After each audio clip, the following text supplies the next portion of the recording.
One question I get asked all the time from men is, how do I forgive my ex for leaving me or for cheating on me? After divorce, forgiving your ex is one of the best things that you can do for yourself. But how on earth do you forgive someone who has hurt you so much? In this video, I'm going to show you 5 ways to forgive your ex and why you should forgive your ex. Roll credits.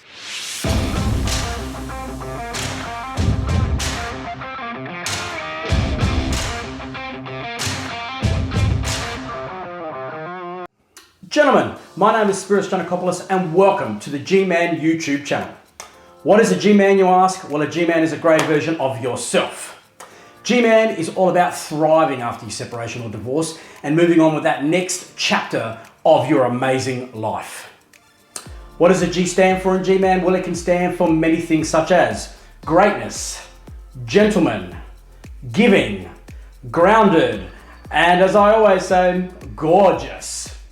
On this channel, we talk about things such as separation, divorce, fitness, style, and dating, because isn't that the fun part, right? So in this video, I'm going to talk about forgiving your ex.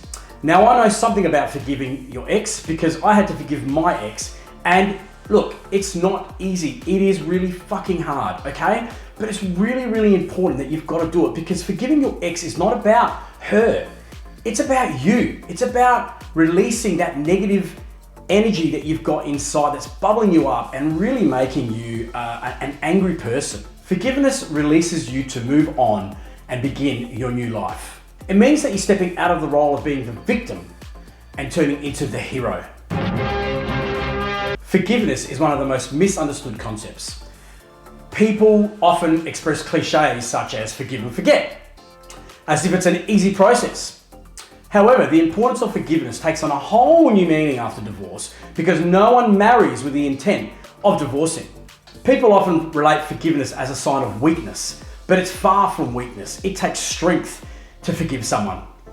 I should know, I held a grudge against my ex for a very long time because I was scared of being hurt again.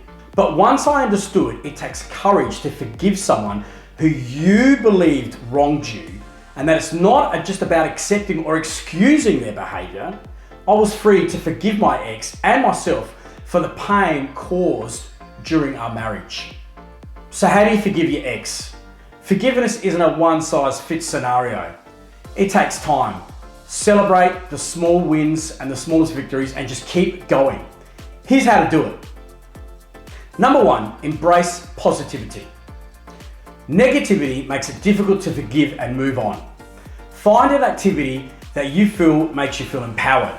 Something like yoga, meditation, physical activity. These are all good options. It's better to face negativity head on. Identify your negative thoughts, change them, and release them. Holding onto negativity can lead to resentment, which prevents you from healing. Number 2, take some responsibility. Okay, I know, I'm not sticking up for your ex. No, hear me out. There were 2 people in your relationship and 2 people in the breakup. I believe it takes 2 to tango. Regardless of the circumstances around your divorce, you both played a part in the more negative parts of your marriage. It's impossible to blame the entire breakup on one person. Take some time to identify the missteps that you made in your marriage so you don't do them in the future. Accept that people do the best they can and try and attempt to be more understanding. Look, no one is born evil, okay? We're all just human beings trying to do the best in this fucked up world that we live in, okay? We're just trying to do the best we can. I'm not saying that it's acceptable for what she did, okay?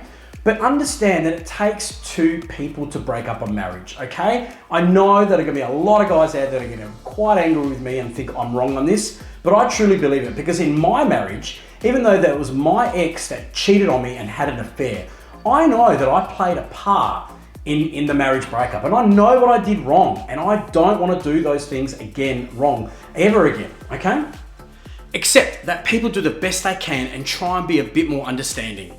I know this is hard, okay? I'm not saying for you to condone their actions and saying that it's okay. I know it's hard. because I had to do it myself, okay? But as you take stock, you will realize that people operate out of the same basic drives, all including about self-interest. Number 3, don't let your wounds fester. Challenge your beliefs and self-defeating thoughts about holding on to hurt feelings. Processing what happened briefly will allow you to let resentment go so you can move on to a healthier relationship. Keep the bigger picture in mind. Number 4, practice compassion. Not only do you need to forgive your ex, but you need to forgive yourself as well. Avoid holding on to a grudge and declare that you are free to stop playing the role of the victim. After all, we're all imperfect, okay? None of us are perfect. Show yourself some compassion and show your ex some compassion. Realize that healing and forgiveness after divorce is a process. There is no set timeline, so be patient. Number 5, take your time to heal. Don't rush it. Forgiving your ex is a process. Some days it's going to be easy and some days it's going to be hard. Allow yourself to feel all the feelings. Anger, bitterness, sadness, relief. These are all normal parts for moving on to the healing process. Make a commitment to working on yourself before getting into a new relationship. Now, why should you forgive your ex? What a great question. Let me tell you why. Forgiveness is all about you, not your ex. By forgiving your ex, you release all these negative emotions. It speeds up the process. By forgiving your ex, you can move on to bigger and better things without any resentment or bitterness holding you back. Forgiveness protects your kids. Ongoing conflict is extremely damaging to kids after divorce. Forgiving your ex can actually make you a better parent. Resentment makes it much harder to communicate with your ex. Choosing to forgive your ex is the best choice for your children. Forgiveness doesn't excuse your ex's behavior. In reality, forgiveness is 100% about your own healing process and allowing the freedom for you to move on. As co-parents, it's important to keep the lines of communication open. Not only does unforgiving negatively impact your children, it also prevents you from healing. Although forgiving someone's behavior seems to be a sign of weakness, it's actually a courageous choice to do. Forgiveness is actually about choosing to live a life where your ex's behaviors and attitudes have no bearing on your life. If total forgiveness seems too much and too hard for you to do, try working on acceptance. It's a step in the right direction. Thanks guys for watching this video. I know that forgiveness is really tough. But it's something you've got to do to move forward, okay? You've got to let that anger and bitterness go. I did it, and I'm so much better and so much happier for it. If you like this video, please give it a thumbs up, give it a like, and subscribe to my channel. It helps YouTube get my channel out to as many men that are in the same situation as us, okay? We're all in this together, guys, okay? I've also got a Facebook group. The link is in the description and here down below. Until next time,